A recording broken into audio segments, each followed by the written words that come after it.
O dini ulamalar her vakit milletimizni zalimga karşı kuruş yolida çın kuruşga teşebbüs kılıp kelgan. Tarixda mayli bizning vatanimizdagi tarixda shahid qilinib ketgan ulamalar, ustozlar bo'lsin, mayli turmada yotgan ulama, ustozlar bo'lsin, yoki hayot qilib bu chet-elga chiqqan ulama, ustozlar bo'lsin, bu diniy ulama, diniy ustozlar bu maydonda nihoyat mustahkam turib kelgan. Buni hammamiz bilamiz.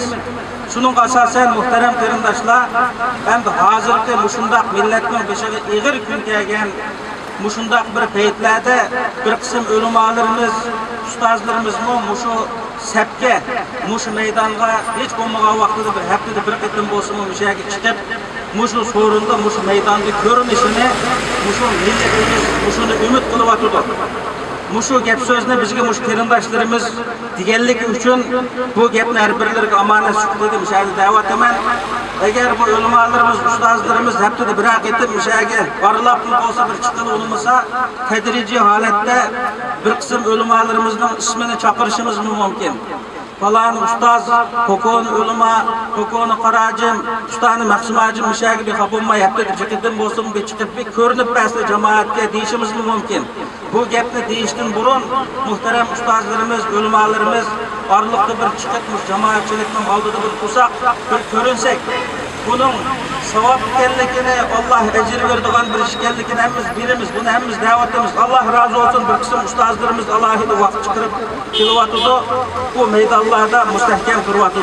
Mush ulamalarning, ustozlarning mushu maydonlarda mushundaq urushiga kelganligi qarab turib, millatimiz texmo iroda bilan keladi. Ularning irodasi kuchlidir.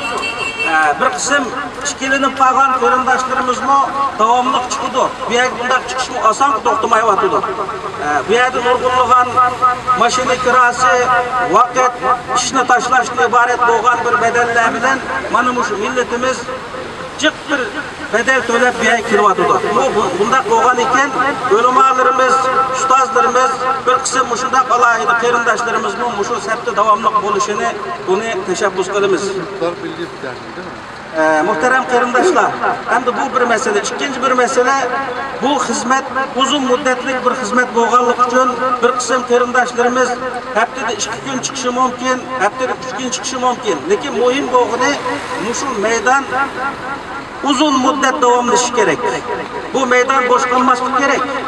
Bu o'zaro hamkorlashib, mushu bir avtobusga chiqadigan mushundaq safardoshlar bir-birimiz bilan bir guruh bo'lsa, unda bo'lsa falon kun men chiqaman, mancha odam chiqamiz, kim chiqsizlar deyishib, mushundaq ish chiqib qolganlar, mening bir kunlik ishim chiqib qoldi, qolganlar mening o'rnimga kim chiqsizlar deb ishimiz chiqib qolganlar, chiqmaganlarni alohida bir o'rinlashtirish qilib, mushunda safarbar qilib, uzun muddat mushu xizmatni birlikda qilsak, hamda biz o'ylashimiz mumkin, bu dengizning bo'yida turib müşahede gap qilsak, bu gapimizni qanchalik odam anglaydi, kim anglaydi, nima ish bo'ladi. Hamda buni bizning qo'limizdan keladigan bugungi ish mana mushu.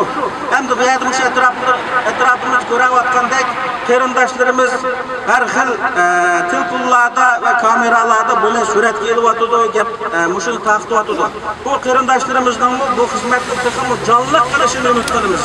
Chunki bugungi kunda bu mushu ijtimoiy taratquv orqali butun dunyoga tarqaladi bu masalalar. Bizning dardimiz mushu qarindoshlarning mishada turayotgani, mushu irodasi butun dunyoga taqiladi.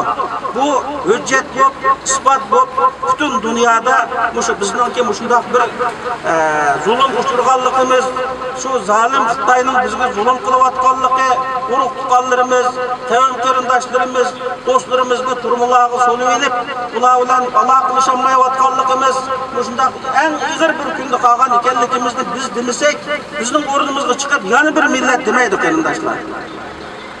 Biz demisek, biz şu azapqa qolgan, qiynalgan, en ig'ir kunda qolgan millat biz o'g'anligimizdan biz demisek, boshqalar buni demaydi. Shuning asosan mushu xizmatni hammamiz birlikda aktiv qilsak va bu aktiv bo'lishning en oldi sharti ulamalar, ustozlar.